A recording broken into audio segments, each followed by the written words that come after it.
ETV ప్రేక్షకులకు నమస్కారం. శుభమస్తు కార్యక్రమంలో ఈరోజు గ్రహఫలం అంశానికి స్వాగతం. ఈనాటి గ్రహఫలం అంశంలో నేటి గ్రహాల స్థితి గతుల ఆధారంగా ద్వాదశ రాశుల వారికి కలిగే శుభాశుభ ఫలితాలని తెలుసుకుందాం. ఈరోజు చైత్ర శుద్ధ చతుర్దశి.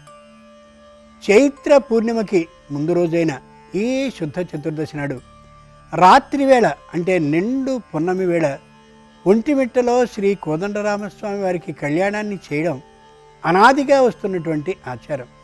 ధర్మస్వరూపుడైనటువంటి ఆ రామచంద్రుని కళ్యాణ వేళలో సంపూర్ణ ధర్మ విజయాన్ని సాధించాలంటే ద్వాదశ రాశుల వారు ఆ కోదండరామస్వామి వారిని ఏ విధమైన విధి విధానాలతో అర్చించాలో ఆ విశేషాలను తెలుసుకుందాం.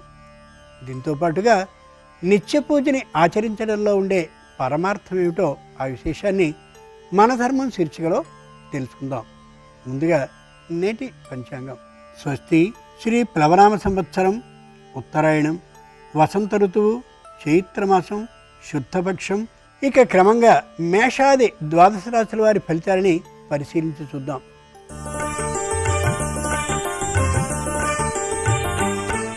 ఈరోజు మేషరాశి వారి ఫలితాలని పరిశీలించి చూస్తే అనుకోని అదృష్టం వరించే అవకాశం ఉంది.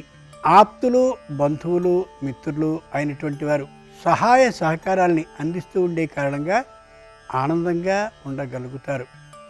కుటుంబంలో భార్యాభర్తల మధ్య ఏ విధమైన స్పర్ధ లేకుండా ఉండే కారణంగా కుటుంబం శాంతికరమైనటువంటి వాతావరణంలో ఉంటుంది. వృత్తి వ్యాపారాలను చేసేటటువంటి వారు మంచి ధైర్యంతో ఉత్సాహంతో ఆర్థికమైనటువంటి లాభం లేకపోయినా ఆనంద విధానంతో ఉంటారు. ఉద్యోగాన్ని నిర్వహించుకుంటూ ఉండేటటువంటి వారు తొందరగానే పనుల్ని పూర్తి చేసుకుని మిగిలిన సమయాన్ని కుటుంబ సభ్యులతో గడుపుతూ ఉండడం ఆనందించదగిన విషయం.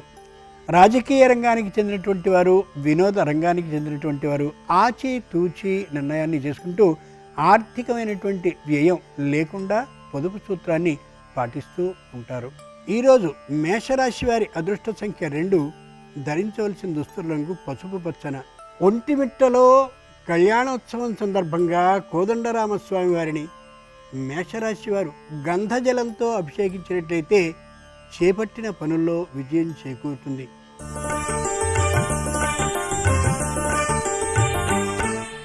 ఈరోజు వృషభ రాశి వారి ఫలితాలని పరిశీలించి చూస్తే మానసికమైనటువంటి ఉత్కంఠతో ఉంటారు. ఏం జరుగుతుందో అనేటువంటి భయంతో తాత్కాలికంగా ఉంటారు. వృత్తి వ్యాపారాలను చేసేటటువంటి వారు వ్యాపారాన్ని మధ్యమంగా చేస్తారు. వృత్తికి చెందినటువంటి వారికి దానికి కావలసినటువంటి ముడి సరుకు వచ్చేటటువంటి అవకాశం తక్కువ. ఉద్యోగాన్ని చేస్తూ ఉండేటటువంటి వారికి ఏదో తెలియనటువంటి లోటు పీడిస్తూ ఉంటుంది. కొనుక్కుందాం అనుకున్నటువంటి స్థిరమైన ఆస్తిని కొనుక్కునే అవకాశాలు సన్నగిల్లడంతో మానసికమైనటువంటి అనుతాపంతో ఉండే అవకాశం ఉంది. కార్మిక పారిశ్రామిక రంగానికి చెందినటువంటి వారు శారీరకమైనటువంటి శ్రమ కలుగుతుందనే అభిప్రాయంతో దూరభార ప్రయాణాన్ని విరమించుకుంటారు తాత్కాలికంగా. ప్రభుత్వ రంగ సంస్థ నుండి రుణం వచ్చే అవకాశం ఏమాత్రం లేదు ఈ రోజుకి. ముఖ్యంగా వినోద రంగానికి రాజకీయ రంగానికి చెందినటువంటి వారికి ఈరోజు అంత ఆనుకూల్యాన్ని కలిగించకపోవచ్చు. ఈరోజు వృషభ రాశి వారి అదృష్ట సంఖ్య 7. ధరించవలసిన దుస్తుల రంగు నలుపు. ఒంటిమిట్టలో కళ్యాణం సందర్భంగా కోదండరాముణ్ణి వృషభ రాశి వారు పసుపు జలంతో అభిషేకించినట్లయితే ఆదాయ మార్గాలు మరిన్ని అయ్యే అవకాశం ఉంది.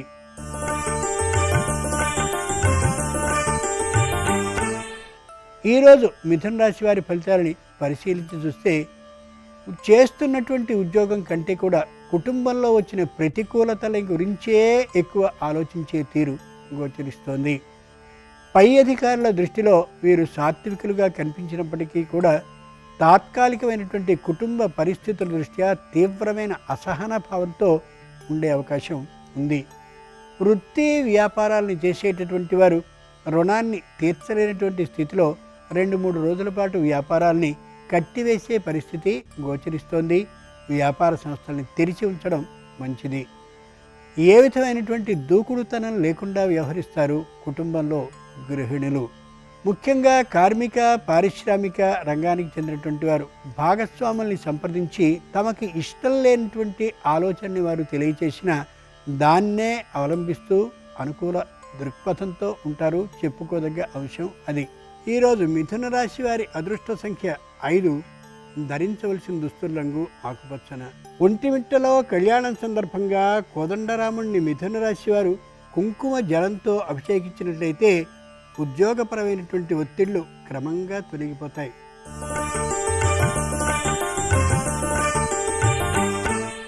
ఈరోజు కర్కాటక రాశి వారి ఫలితాలని పరిశీలించి చూస్తే అసహన భావంతో ఉంటారు.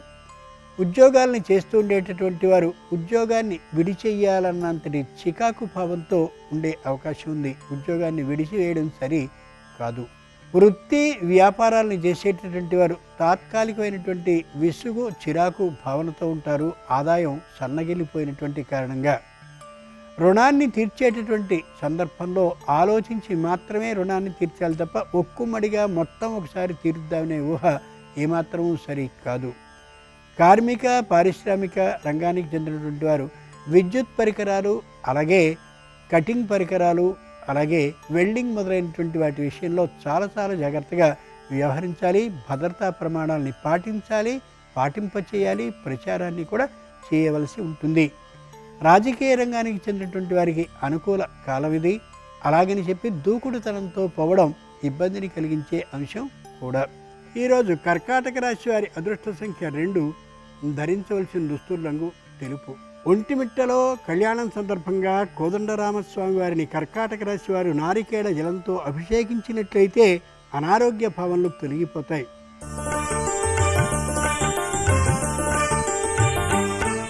ఈరోజు సింహరాశి వారి ఫలితాలను పరిశీలించి చూస్తే తాత్కాలికమైనటువంటి మొగమాటం కారణంగా తమకి ఇబ్బంది కలిగిస్తుందని తెలిసినప్పటికీ కూడా ఓ ముఖ్యమైనటువంటి విషయంలో అంగీకారాన్ని తెలియచేస్తారు.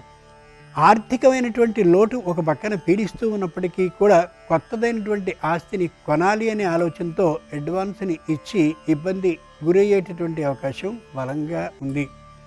కుటుంబంలో అనుకూలమైనటువంటి వాతావరణం ఉన్నప్పటికీ కూడా తాత్కాలికమైనటువంటి విరోధభావం ఏర్పడుతూ ఉంటుంది. తల్లిదండ్రుల మధ్య, అలాగే సంతానం తమకి మధ్య. సంతానం సంపూర్ణమైనటువంటి విద్యా ప్రమాణాలని పాటించలేరు సరికదా, పాటించరు సరికదా, ప్రవర్తన విషయంలో కూడా వ్యతిరేకించి ఉండేటటువంటి కారణంగా ఈ రాశివారికి మానసికమైనటువంటి భీతి తాత్కాలికంగా కలిగే అవకాశం ఉంది. ఈరోజు సింహరాశి వారి అదృష్ట సంఖ్య 1. ధరించవలసిన దుస్తుల రంగు ఎరుపు. ఒంటిమిట్టలో కళ్యాణం సందర్భంగా కోదండరామస్వామి వారిని సింహరాశి వారు గోక్షీరంతో అభిషేకించినట్లయితే వృత్తిపరమైనటువంటి సమస్యలు తొలగిపోతాయి.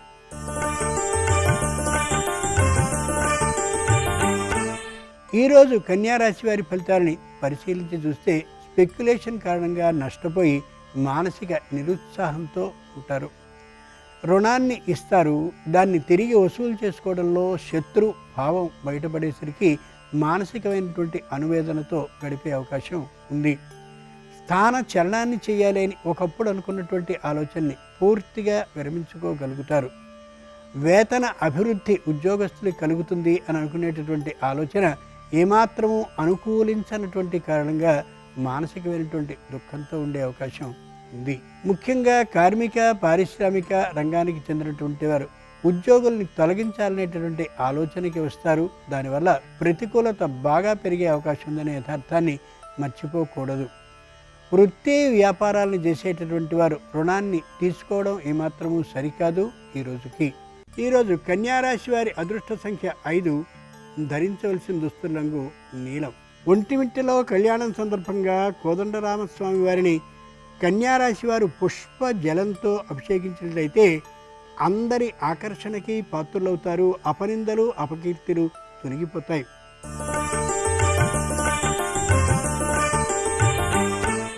ఈరోజు తులారాశి వారి ఫలితాలని పరిశీలించి చూస్తే ఇతరుల సలహాలన్నింటినీ విని వాటినే పాటించాలనే మూర్ఖపు ఆలోచనకి వచ్చే అవకాశం ఉంది. తద్వారా నష్టం తప్పనిసరి అవుతుంది. కుటుంబ సభ్యుల కంటే ఇతరుల్ని ఎక్కువగా ఆలోచించే భావనలో ఉంటారు ఈ రాశివారు. ఈ రోజున రుణాన్ని ఖచ్చితంగా చేయవలసిందే అనేటటువంటి బలమైన ఆలోచనతో ఉంటారు. తద్వారా ఇబ్బందిని ఎదుర్కోవలసి రావచ్చు. వృత్తి వ్యాపారాలను చేసేటటువంటి వారు తాము తీర్చవలసినటువంటి ఆ రుణాలకు సంబంధించి రుణదాతల నుండి ఒత్తిడి వచ్చేటటువంటి కారణంగా ముఖం చాటు వేసేటటువంటి పరిస్థితి గోచరిస్తోంది. నిర్భయంగా ఫలాని నాటికి తీర్చగలనే విషయాన్ని చెప్పుకోవడం అవసరం కూడా. ఆధ్యాత్మికమైనటువంటి మార్గంలో సద్గురు దర్శనం కోసం ప్రయత్నాన్ని చేస్తారు. అది నేటికి సాధ్యపడకపోవచ్చు. ఈరోజు తులారాశి వారి అదృష్ట సంఖ్య 3. ధరించవలసిన దుస్తుల రంగు పసుపు పచ్చన. ఒంటిమిట్టలో కళ్యాణం సందర్భంగా తులారాశి వారు కోదండరామస్వామి వారిని ఫలరసంతో అభిషేకించినట్లయితే స్థిరమైన ఆస్తి కొనుగోలు ప్రయత్నాలు సానుకూలపడతాయి.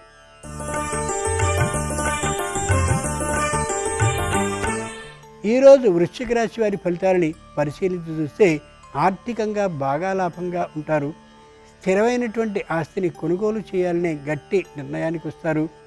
చిట్ట చివరి క్షణంలో ఆ స్థిరమైన ఆస్తికి సంబంధించిన వ్యతిరేకతలు పత్రాల కారణంగా కనిపించిన కారణంగా ఆ ప్రయత్నాన్ని విరమించుకుంటారు. ఉన్నటువంటి సొమ్ముని విలాస వస్తువుల్ని కొనుక్కోవడం కోసం వినియోగిస్తారు.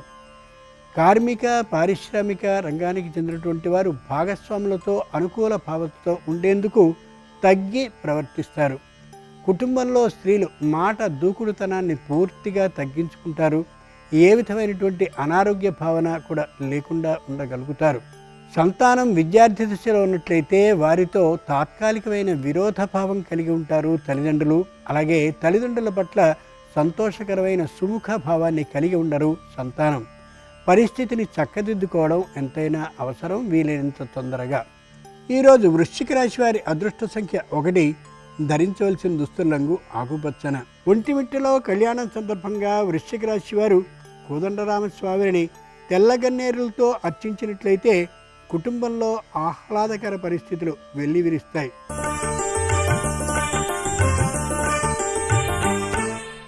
ఈరోజు ధనురాశి వారి ఫలితాలని పరిశీలించి చూస్తే తా పట్టిన కుందేటికి 3 కాళ్ళు అన్నతీరుగా ప్రవర్తిస్తారు కుటుంబంలోని స్త్రీలు.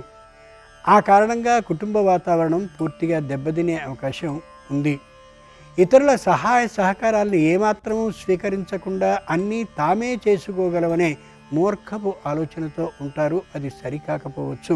ముఖ్యంగా అత్తమామల పట్ల వ్యతిరేక విరోధ భావాలతో ఉండే అవకాశం గోచరిస్తోంది. వృత్తి వ్యాపారాలను చేసేటటువంటి వారు రుణదాతల నుండి ఒత్తిడిల్ని ఎదుర్కోగలుగుతారు. వారికి నచ్చజెప్పుకోగలుగుతారు. ఏ విధమైన వ్యతిరేక భావము లేకుండా ఉండేలా చేసుకోగలుగుతారు. కార్మిక పారిశ్రామిక రంగానికి చెందినటువంటి వారు కొత్తగా చేయాల్సినటువంటి నిర్మాణాలని పూర్తిగా ఆపివేస్తారు. తమ మధ్యవర్తిత్వం ద్వారా వివాహాది శుభకార్య ప్రయత్నాలు లాభించే అవకాశం ఉంది. ఈరోజు ధనురాశి వారి అదృష్ట సంఖ్య 2. ధరించవలసిన దుస్తుల రంగు ఆకుపచ్చన. ఒంటిమిట్టలో కళ్యాణం సందర్భంగా ధనురాశి వారు కోదండరామస్వామి వారిని మల్లెలతో అర్చించినట్లయితే ఉద్యోగపరమైనటువంటి ఒత్తిళ్లు క్రమంగా దూరం అవుతాయి.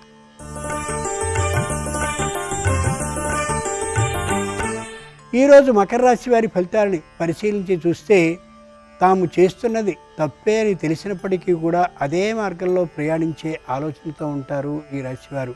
వ్యాపారం తమకు ఏమాత్రమూ కలిసి రావడం లేదని తెలిసినప్పటికీ కూడా అదే వ్యాపారాన్ని కొనసాగించాలనే దృక్పథంతో ఉంటారు. కుటుంబంలో స్త్రీల నుండి వ్యతిరేక భావాన్ని ఎదుర్కొనేటటువంటి కారణంగా మానసికంగా నిరుత్సాహంగా ఉంటారు ఈ రాశివారు. వృత్తి వ్యాపారాలను చేసేటటువంటి వారికి ముడి సరుకు దొరికేటటువంటి అవకాశం తక్కువగా ఉండొచ్చు. ఆ కారణంగా వ్యాపార సంస్థ విశేషంగా విజృంభించి అమ్మకాలని సాగించే అవకాశం తక్కువ. కార్మిక పారిశ్రామిక రంగానికి చెందినటువంటి వారు భాగస్వాములతో అనుకూల భావాన్ని కలిగి ఉన్నప్పటికీ కూడా విశేషమైనటువంటి ఉత్పత్తిని ఈ రోజుకి చేయలేకపోతారు. ఈరోజు మకర రాశి వారి అదృష్ట సంఖ్య 5. ధరించవలసిన దుస్తుల రంగు నలుపు. ఒంటిమిట్టలో కళ్యాణం సందర్భంగా మకర రాశి వారు కోదండరామస్వామి వారిని నంది వర్ధనాలతో అర్చించినట్లయితే శుభకార్య ప్రయత్నాలన్నీ సానుకూలపడే అవకాశం ఉంది.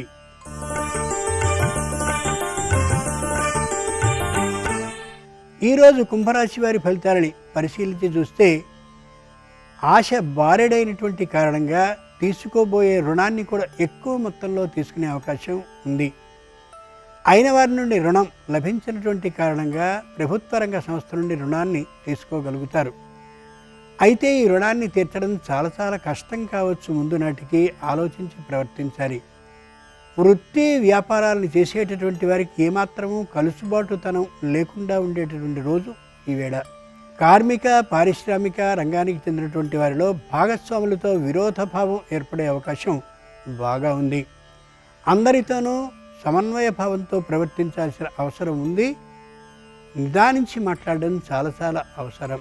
ఉద్యోగస్తులైనటువంటి వారు తోటి ఉద్యోగులతోనూ పై ఉద్యోగులతోనూ అనుకూల భావంతో ఉన్నప్పటికీ కూడా పై అధికారుల ఆగ్రహానికి గురయ్యే అవకాశం, మందలింపును పొందే అవకాశం ఉంది. ఈరోజు కుంభరాశి వారి అదృష్ట సంఖ్య 3. ధరించవలసిన దుస్తుల రంగు నలుపు. ఒంటిమిట్టలో కళ్యాణం సందర్భంగా కుంభరాశి వారు కోదండరాముణ్ణి మందారాలతో అర్చించినట్లయితే కుటుంబంలో అసహన పరిస్థితులు తలెత్తవు.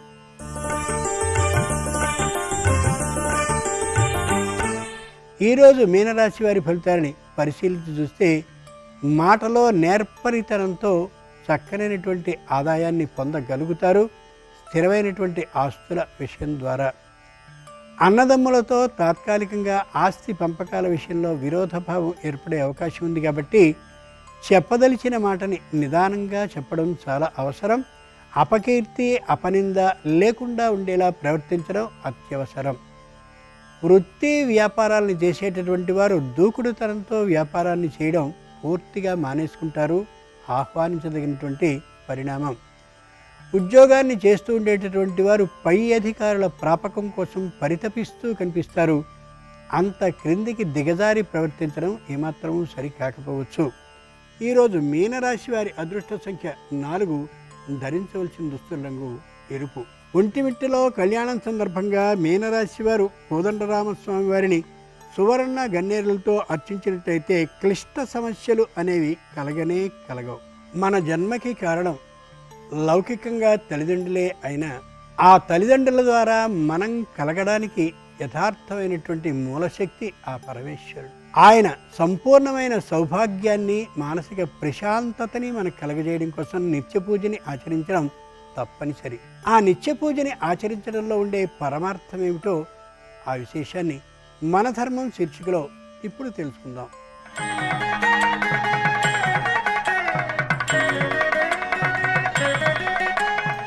మౌనం మనసుని శుద్ధి చేస్తుంది. స్నానం దేహాన్ని పరిశుభ్రం చేస్తుంది. ధ్యానం బుద్ధిని పరిశుద్ధం చేస్తుంది. దానం మన సంపదని శుద్ధి చేస్తుంది. ఉపవాసం ఆరోగ్యాన్ని శుద్ధిపరుస్తుంది. ప్రార్థన ఆత్మని శుద్ధి చేస్తుంది. పూజ అనేది మన మనోభావాలని పవిత్రీకరిస్తుంది. నిత్య పూజ అనేది అద్భుతమైన ఆధ్యాత్మిక సాధన. అది ఒక యోగ ప్రక్రియ కూడా. మనసుతో చేసే వ్యాయామంగా చెప్పచ్చు. మన మేధస్సు పెరగడానికి, జ్ఞానశక్తి వృద్ధి చెందడానికి, మన మెదడుని పవిత్రవంతం చేసుకోవడానికి నిత్య పూజ ఉపకరిస్తుంది. దేవుని మందిరంలో నిర్వహించే దీపారాధన అనేది త్రాటకం అనే ఓ యోగ ప్రక్రియ. ప్రతిరోజు క్రమం తప్పకుండా 3 నిమిషాల పాటైనా వెలుగుతున్న దీపాన్ని వీక్షిస్తే నేత్ర సంబంధిత వ్యాధులు దూరం అవుతాయని పెద్దలు చెప్పే మాట. ప్రతినిత్యం నామావళి అలాగే స్తోత్రాలని బిగ్గరగా పఠించడం కారణంగా వాక్ శక్తి పెంపొందుతుంది. ప్రతినిత్యం దైవధ్యానాన్ని చేయడం ద్వారా అంతర్వీక్షణ బలపడి ఆత్మ వివేచన సాధ్యమవుతుంది. ఇలా నిత్య పూజ అనేది పుణ్యప్రదమైన ఆధ్యాత్మిక సాధన.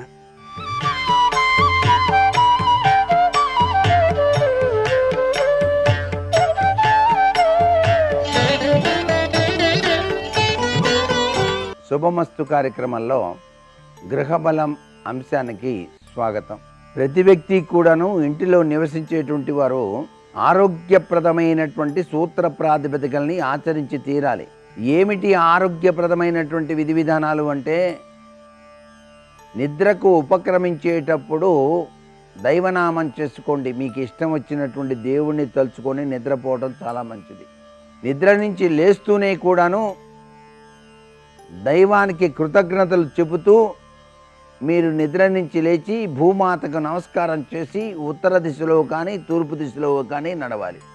ఇలా ఏ ఇంటి యజమాని నిత్యం కూడాను ఆచరిస్తాడో ఆ యజమానికి అదృష్టము అనేటువంటిది ఎక్కువగా ఉండటానికి ఆస్కారం ఉంటుంది. ఎవరైనా సరే ఎప్పుడైనా సరే ఇంట్లో ఉన్నటువంటి వాళ్ళు సూర్యోదయాత్పూర్వమే నిద్ర నుంచి లేవాలి. ఆ ఇంట్లో లక్ష్మీదేవి కలకలలాడుతూ ఉంటుంది. సూర్యోదయం తర్వాత నిద్ర నుంచి లేచిన వాళ్ళకి కించిత్తు సమస్యల యొక్క ప్రభావం మాత్రం ఎల్లవేళలా ఉంటూనే ఉంటుంది అనే విషయాన్ని మన భారతీయ సంస్కృతి తెలియజేస్తోంది. అందుచేత ప్రతి ఇంటి యజమాని ఇల్లాలు కూడాను సూర్యోదయాత్పూర్వమే నిద్ర నుంచి లేచేటువంటి అలవాటు గనక చేసుకున్నట్లయితే మీకే అదృష్టం ఏ విధంగా కలిసి వచ్చిందో తెలుస్తుంది సుమా. వాస్తుశాస్త్రంలో ఈ నియమం చాలా గొప్పదండి. అలాగే ఇంటి ప్రాంగణంలో మీరు సొంతగా చక్కటి పూల మొక్కలను నాటి ఆ పూల మొక్కలకు నిత్యం కూడాను వలసినటువంటి ఎరువులు కానివ్వండి, నీటిని కానివ్వండి తరచూ గనక వాడుతూ ఉన్నట్లయితే ఆ పూలనే మీరు మీ ఇంటిలో ఉండేటువంటి పూజా మందిరంలోని దేవతా స్వరూపాలకు గనక అమర్చుకున్నట్లయితే విశిష్టవంతమైనటువంటి అభివృద్ధి కలిగి తీరుతుంది సుమా. అందుకే ఇళ్ళు నిర్మాణం చేసేటప్పుడు ఖాళీ స్థలం అనేటువంటిది తప్పనిసరిగా ఉంచుకొని కట్టుకోండి బాబు అంటోంది వాస్తుశాస్త్రం. చిన్న ఇల్లు కట్టుకున్నా సరే చుట్టూతా ఖాళీ స్థలం ఉంచుకోండి. ఆ ఖాళీ స్థలంలోనే భగవంతుని అర్చించేందుకు వీలైనటువంటి వివిధ రకాలైనటువంటి పుష్పాలని పూసేటువంటి మొక్కలను ఏర్పాటు చేసుకోవాలి. పెద్ద పెద్ద మహావృక్షాలు ఎటు చేయలేం. చిన్ని చిన్ని పూల మొక్కలు భగవంతునికి ప్రీతికరమైనవి మన ప్రాంగణంలో పూసినటువంటివి. ఆ పూలను కోసుకొని గనక ఆ యొక్క పరంధామునికి అలంకరించేటప్పుడు మనసు పడే ఆనందం వర్ణనాతీతం, అనిర్వచనీయమైన అనుభూతి కలుగుతుంది. తుమ్మి పూల చెట్టు చాలా చిన్నది. అది ఆ తుమ్మి పువ్వు ఎంత గొప్పదండి. పరమేశ్వరుడికి పూజలో అత్యధిక ప్రాధాన్యత కలిగింది తుమ్మి పువ్వు. అలాగే మందార పువ్వు అమ్మవారికి చాలా ప్రీతికరం. తెల్ల జిల్లేడు చెట్టు ప్రాంగణంలో బయట గనక ఏర్పాటు చేసుకున్నట్లయితే ఆ పూలు పరమేశ్వరుడికి వినాయకుడికి నిత్యం వాడుకోవచ్చు. ఈ విధమైనటువంటి ఏర్పాట్లు ముందుగానే మన మనస్సులోకి రావాలి. అలా విధి విధానాన్ని పాటిస్తే చాలా చక్కటి అదృష్టం వస్తుంది. గ్రహచార రీత్యా సంభవించేటువంటి ఉపద్రవాల్ని కూడాను తట్టుకొని నిలబడేటువంటి శక్తిని పరమేశ్వరుడు మనకు కలిగిస్తాడు సుమా అంటోంది శాస్త్రం. ప్రతి బుధవారం కూడాను గరికతో గనక మీరు ఇంట్లో వినాయకుడికి పూజ గనక చేస్తే మీరు అనుకున్న కోరికలు నెరవేరటానికి ఆ స్థితిపతి, నిధిపతి, ప్రియపతి, గణపతి సహకరిస్తాడు. మరికొన్ని ముఖ్య విషయాలు రేపటి శుభమస్తు కార్యక్రమంలోని గ్రబలంశంలో తెలుసుకుందామా. మరి సర్వే జనాః సుఖినో భవంతు.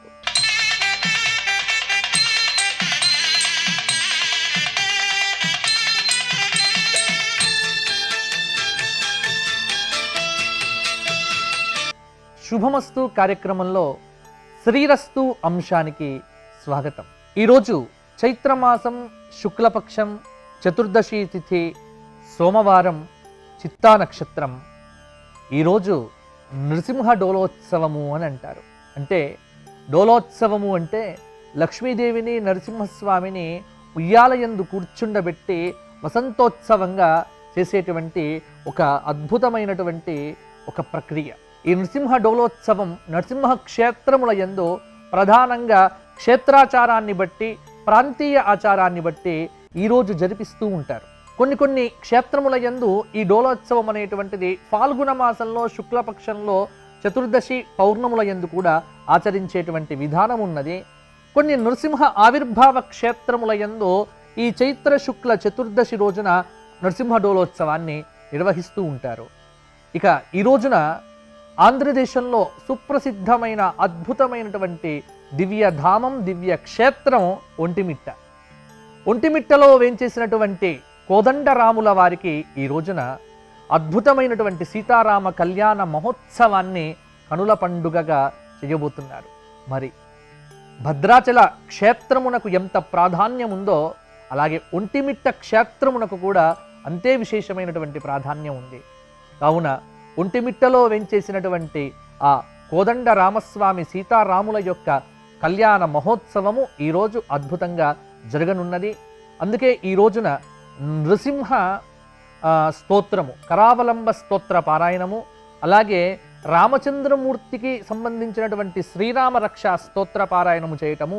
ఈ రోజున ఇంకొక విశేషం కూడా మనం చెప్పుకోవచ్చు.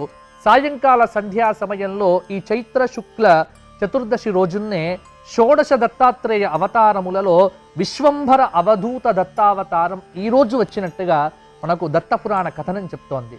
అందుకే ఈరోజు సాయంకాలం విశ్వంభర అవధూత దత్తావతార స్తోత్ర పారాయణం కానీ, లేకపోతే దత్త స్తవము కానీ, దత్త స్మరణ కానీ, దిగంబర దిగంబర శ్రీపాద వల్లభ దిగంబర అంటే స్తోత్ర పారాయణాలు చేసిన దత్తానుగ్రహానికి పాత్రులై తమ జాతకముల యందు గురుబలం లేకపోతే ఈ రోజున ఈ స్తోత్ర పారాయణాదుల వల్ల తప్పకుండా గురుబలం అనేటువంటిది పెరుగుతుంది అని శాస్త్రవచనం. అలాగే జ్యోతిష్ శాస్త్రంలో అద్భుతమైనటువంటి ఒక విషయం చెప్పడం జరిగింది.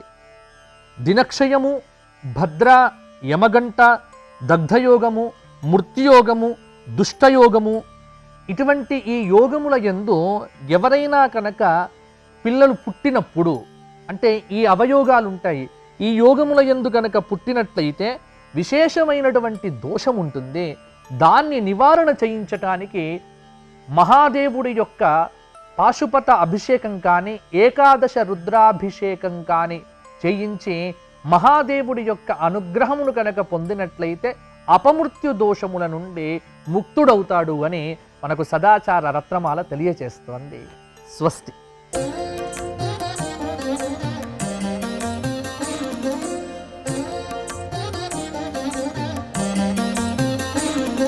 శుభోదయం. శుభమస్తు కార్యక్రమంలో విజయోస్తు అనే అంశానికి స్వాగతం.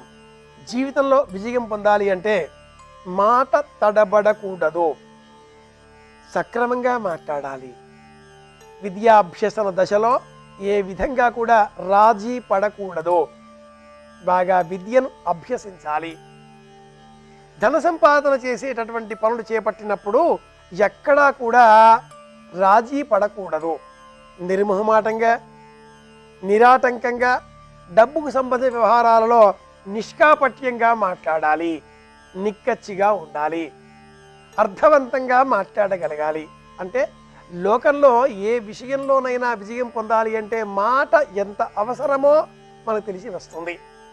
ఈ మాట్లాడే నేర్పరితనానికి ఆధిపత్యం కల గ్రహం బుధగ్రహం.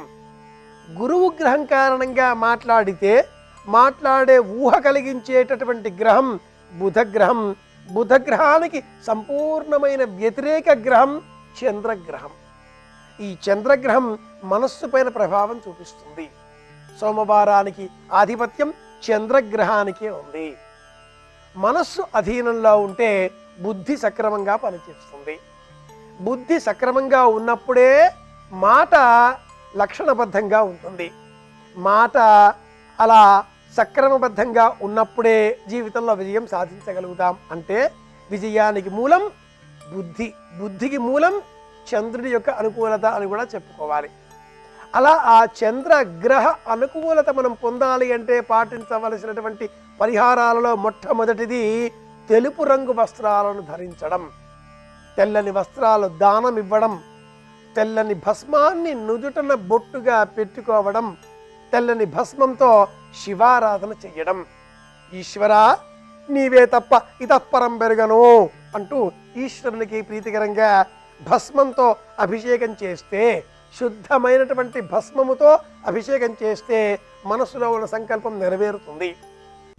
ఆ సంకల్పం ధన సంబంధమైనది, విద్యా సంబంధమైనది, ఆరోగ్య సంబంధమైనది, అలాగే గృహ నిర్మాణ సంబంధమైనది అయినప్పుడు భస్మాన్ని నీటిలో కలిపి ఆ తడిసిన భస్మపు నీటిని వినియోగించి అభిషేకం చెయ్యాలి అంటుంది పురాణ విజ్ఞాన శాస్త్రం.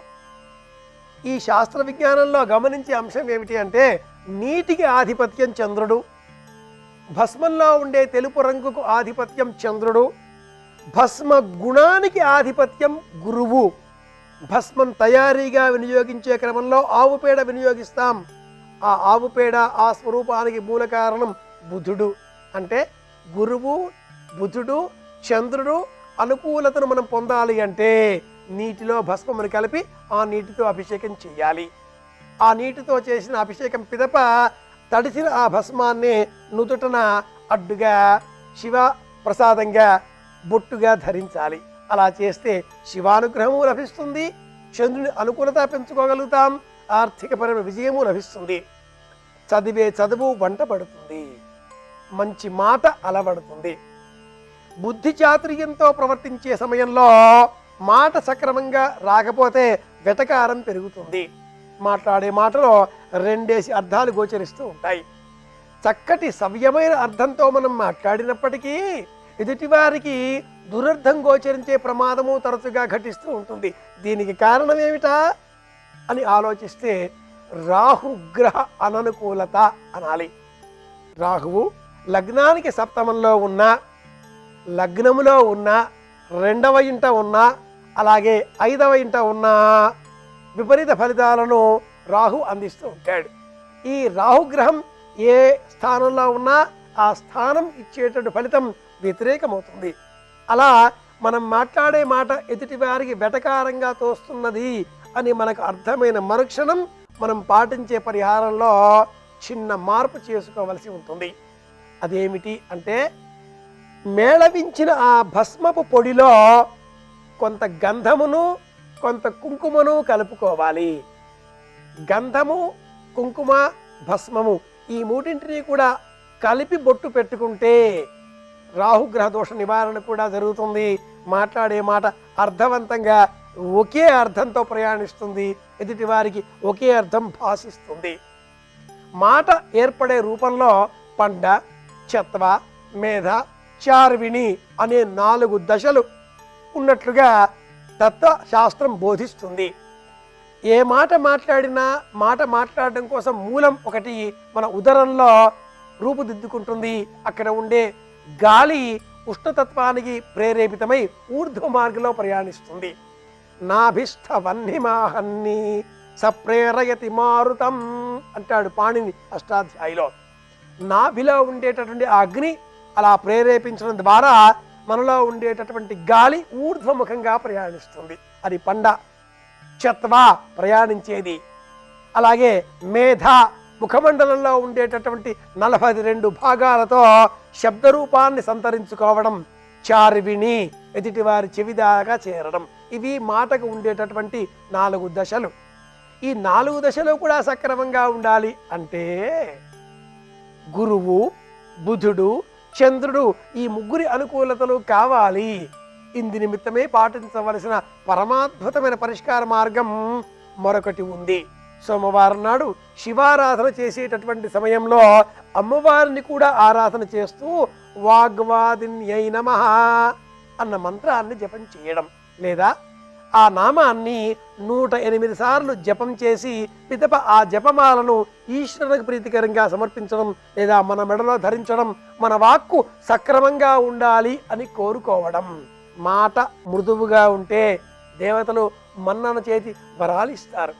భగవంతుడికి ప్రీతికరంగా మనం చేసేవి సమస్తము కూడా స్తోత్ర పాఠాలన్నీ కూడా మాటలే, మంత్రాలే కదా.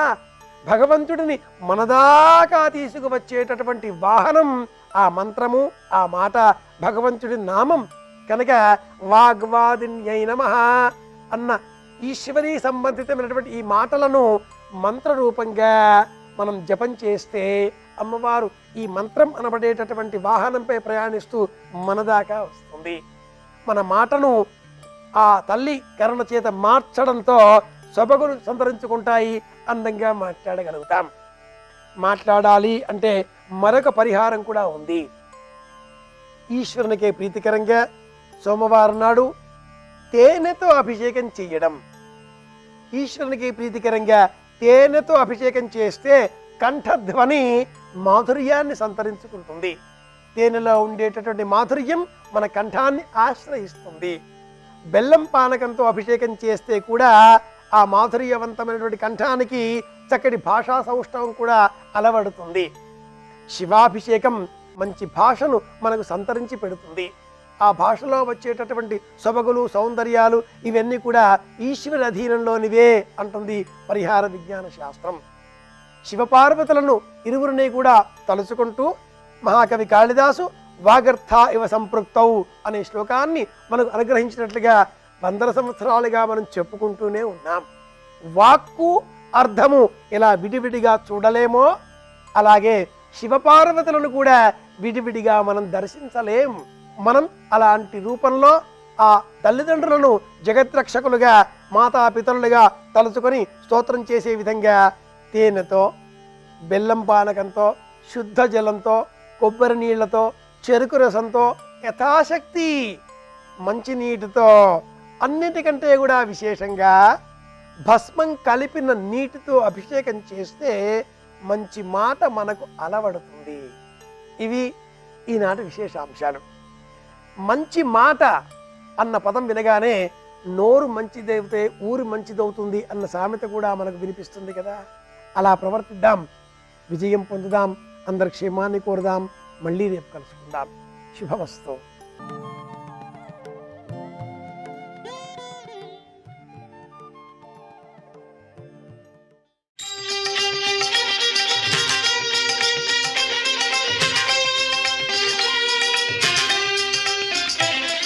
ప్రియంకి శ్రియంకి మధ్యలోనే అసలు నిజానికి వ్యక్తి పతనము కానీ నేరము కానీ ఉంటాయి.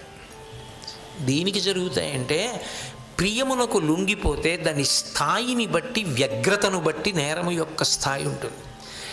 ఏ ప్రియానికి లొంగిపోతున్నాడు, మనసు ఏది కోరుకుందని అది జరగాలని అంత తప్పు పని చేస్తున్నాడు అన్నదాన్ని బట్టి మనిషి చేసేటటువంటి తప్పు పని యొక్క స్థాయి పెద్దది అవ్వడం అన్నది ఉంటుంది. అది తప్పుకోవాలి అంటే ఎవరో అస్తమానం పక్క నుండి కాపలా కాయడం కాదు. ఇవాళ ఇందులో ఉన్నాను ఈ తొడుగులో, ఇంకెన్నాళ్ళు ఉంటాను? ఇప్పటికి 60 వచ్చాయి కదూ, మహా ఉంటే 15 ఏళ్ళు ఉంటాను. 15 ఏళ్ల కన్నా కూడా ఉండడం అనేటటువంటిది కష్టం కదా. 60 సంవత్సరాలు వెళ్ళిపోయిన నాకు 15 సంవత్సరాలు వెళ్ళిపోవడం గొప్ప. వెళ్ళిపోతుంది. 15 సంవత్సరాల తర్వాత ఈ తొడుగులోకి ఎలా వచ్చానో అలాగే ఈ తొడుగులోంచి బయటకెడతాను. మిగిలిన వాళ్ళకి తెలియదేమో, భగవంతుడికి తెలియదా నేనేం చేశానో. అప్పుడు నన్ను అడుగుతాడు, నువ్వేం చేశావు ఫలానా రోజున అని. అప్పుడు నేను ఆయనకి ఏం చెప్పాలి? కాబట్టి నాకొద్ది పాపం, నేను చెయ్యగలిగితే మంచి పని, చెయ్యలేకపోతే ఊరుకుంటాను, తప్ప నాకొద్దు. అప్పుడు శ్రియం అంటారు, మంచి వైపుకి వెళ్ళాడు మనిషి. ఎంతమందిని చుట్టూ కాపలా పెట్టండి, తప్పు ఆలోచన చెయ్యకుండా మీరు ఆపలేరు. అప్పటికి తప్పు చేయకుండా ఆపగలరేమో, తప్పు ఆలోచన రాకుండా మీరు ఆపలేరు. మనసులో ఏ ఆలోచన వస్తుందో ఎప్పటికి చేస్తాడో తెలియదు. అసలు ఆ ఆలోచన తనకు తానుగా తుంచుకోవాలంటే ఆ వ్యక్తి యందు సంస్కార బలం ఉండాలి. అటువంటి సంస్కార బలము ఏర్పడాలి అంటే దానికి భగవంతుడు ఉన్నాడనేటటువంటి ఒక గొప్ప విశ్వాసం ఒకటి ఏర్పడాలి. ఏర్పడి ఆయనను ప్రార్థన చేస్తారు, నాకు ప్రియం వద్దు, నాకు శ్రియం ఇప్పించు. నా మనసు ఎప్పుడు శ్రేయస్సుని కోరాలి తప్ప ప్రేయస్సుని కోరకూడదు. ప్రియంలోంచి ప్రేయస్సు, అప్పటికేదో సుఖం ఉన్నట్టు అనిపిస్తుంది, అనుభవిస్తాడు, సంతోషపడ్డాడు, కానీ కోట్ల జన్మలు పతనమైపోతాడు. అందుకని నాకు ఆ ప్రియం వద్దు, నాకు ఆ ప్రేయస్సు వద్దు, శాశ్వతమైనది శ్రేయస్సు, నీ అనుగ్రహానికి పాత్రుడనవుతాను, అది నాకు కావాలి. అందుకని నాకు అటువంటి స్థాయి వైపుకి నా మనసు మంచిగా ప్రవర్తించేటట్టుగా నన్ను అనుగ్రహించు. ఒక స్థాయి ప్రార్థన అది. రెండవ స్థాయిలో నేను రక్షింపబడాలి, నాకు దురితము వలన భయంకరమైనటువంటి దోషములు నా యందు రాకుండా ఉండాలి. అంతకన్నా పై స్థాయిలో ఏమడుగుతారంటే భగవంతుణ్ణి ఉద్దేశించి ప్రార్థన చేసినప్పుడు, ఈశ్వర నువ్వు నాకు కొన్ని మంచి గుణములను ఇవ్వాలి, నేను మనిషిని కాబట్టి నేను మాత్రమే ఉత్తమ గుణములను సంతరించుకోగలను. ఇతర ప్రాణులకు అది సాధ్యం కాదు కదా. మనిషి జన్మలోకి వచ్చాను. అత్యంత ప్రధానమైనటువంటి గుణములు ఏవి ఉన్నాయో, ఏ గుణములు నన్ను పట్టుకుంటే నేను పాడవకుండా ఉండే అవకాశం ఉంటుందో, ఒక ఇనప గొట్టం అగ్నిహోత్రమునందు తప్తమైందనుకోండి, బాగా కాలి ఉంది. ఇప్పుడు ఆ ఇనప గొట్టంలోకి పురుగులు చేరే అవకాశం కానీ, అందులో ఇంతకుముందు ఉన్న పురుగులు ఉండడం కానీ సాధ్యమా? ఇనప గొట్టం అగ్నిలో పడేశారు, బాగా వేడెక్కింది, లోపల పురుగులు లోపల ఉంటాయా? బయటికి వెళ్ళిపోతాయి. కొత్త పురుగులు పెడతాయా? వెళ్ళవు. అగ్నియందు తప్తమైన ఇనపగొట్టం ఎలా ఉంటుందో, నీ యందు భక్తి చేత తప్తము కావాలి నా మనసు. తప్తమైన కారణము చేత నా యందు ఉత్తమ గుణములు ప్రవేశించాలి, కానీ దుర్గుణములు ప్రవేశించకూడదు. ఆ స్థితిని నాకు కల్పించు. కల్పిస్తే దాని వలన నేను మంచి పనులు చేస్తాను. మంచి పనులు కీర్తికి కారణమవుతాయి. ఏది మంచి కీర్తి అన్న మాటయో అదే భగవంతుడు సంతోషించాడు అనడానికి కారణం. అందుకే అమ్మవారికి యశస్విని అని ఒక పేరు. యశస్విని అంటే కీర్తినిచ్చున్నది అని. అమ్మవారు కీర్తినిచ్చింది అంటే దాని అర్థం ఏమిటి? ఆ వ్యక్తి చేత మంచి పనులు చేయించింది అని. ఆ వ్యక్తి యొక్క కీర్తి చాలా గొప్ప కీర్తి అనుకోండి, దిగ్దిగంతముల వ్యాపించింది. ఆయన పేరు చెప్తే ఏదో ఒక వీధిలోనో, ఒక కార్యాలయంలోనో, ఒక ఊళ్ళోనో కొంతమందికి తెలియడం కాదు. ఆయన పేరు చెప్పేటప్పటికీ కొన్ని కోట్ల మందికి తెలుసు. తెలియడం ఒకెత్తు, ఆయన పేరు చెప్పేటప్పటికీ ఆయన మహానుభావుడండి అని 2 చేతులెత్తి నమస్కరించగలిగినటువంటి స్థాయికి వెళ్ళాడు అనుకోండి. అది భగవద్దత్తమైనటువంటి ఐశ్వర్యం, కీర్తి. అది ఎందుకు వచ్చింది? మంచి పనులు చేయడం వల్ల వచ్చింది. మంచి పనులు ఎందుకు చేశాడు? మంచి ఆలోచనల వల్ల చేశాడు. మంచి ఆలోచనలు ఎందుకు వచ్చాయి? మంచి విషయములు మనసులోకి వెళ్ళాయి. ఆహారం ఏం చేస్తుంది? ఒక్క కన్నంలోంచి లోపలికెడుతుంది, నోట్లోంచి వెళ్ళి శరీరము యొక్క ఆరోగ్యమును నిర్ణయిస్తుంది. కళ్ళతో మీరు ఏది చూస్తే లోపలికెళ్ళిందో, చెవులతో మీరు ఏది వింటే లోపలికెళ్ళిందో, ముక్కుతో వాసన చూసినది మిమ్మల్ని ఎలా ప్రేరేపించిందో, చర్మంతో మీరు ముట్టుకున్నది ఎలా ప్రేరేపించిందో అది మనసుని కదుపుతుంది. ఇప్పుడు మనసు అనారోగ్యమైన కదలికలు కదిలితే పాపములు చేస్తాడు. ఆరోగ్యవంతమైన కదలికలు కదిలితే పుణ్యం చేస్తాడు. అంటే లోపలికి వెళ్ళిన దాన్ని బట్టి మనసు కదులుతోంది. లోపలికి తిన్నదాన్ని, లోపలికి తాగిన దాన్ని బట్టి శరీర ఆరోగ్యం ఉన్నట్టే. అంటే అసలు ముందు ఎక్కడ మంచి ప్రారంభం కావాలి?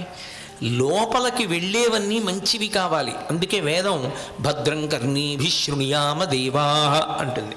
మేమెప్పుడూ మంచి విషయములను మాత్రమే వినదముగాక. మా చెవులలో చెడు విషయాలంటే ఏవి లోపలికి వెళ్ళి మనసుని పాడు చేసేస్తాయో అవి మా మనసుల యందు ప్రవేశించకుండుగాక అని ప్రార్థన చేస్తారు. ఇంకా పై స్థాయికి వెళ్ళిపోయారనుకోండి, లోకా సమస్తా సుఖినో భవంతు. నేను ఒక్కడిని బాగుండడం కాదు, అందరూ బాగుండాలి, యావత్ ప్రపంచం బాగుండాలి. నా శరీరం బాగుండడం, నేను బాగుండడం అన్న మాటకు అర్థం ఏమిటి? నా కంఠం ఒక్కటి బాగుండడం కాదు, నా నోరు ఒక్కటి బాగుండడం కాదు, నా బుద్ధి ఒక్కటి బాగుండడం కాదు. నాకు కాలు విపరీతమైన నిప్పెడుతోందనుకోండి, సలిపేస్తోందనుకోండి, నేను మాట్లాడగలనా? నా చెయ్యి లాగుతోందనుకోండి, విపరీతమైన నొప్పి వస్తే మాట్లాడగలనా?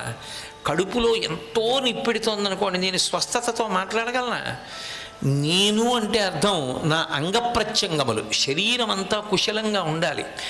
నేను అంతా బాగుండాలని, నా శరీర అవయవములన్నీ బాగుండాలని ఎలా కోరుకుంటున్నానో యావత్ ప్రపంచం బాగుండాలి. అందరూ సంతోషంగా ఉండాలి, అందరూ సుఖంగా ఉండాలి. నేను ఒక్కడిని సంతోషంగా ఉండడం కాదు, నేను ఒక్కడిని సుఖంగా ఉండడం కాదు. అది చాలా విశాల దృక్పథంతో కోరేటటువంటి కోరిక. అది అలా కోరగలిగినటువంటి వ్యక్తులు ఉన్నది మన సనాతన ధర్మమునందు. అది మనది గొప్పతనం. పూజాసిత మురారమ్మ, పూజాసిత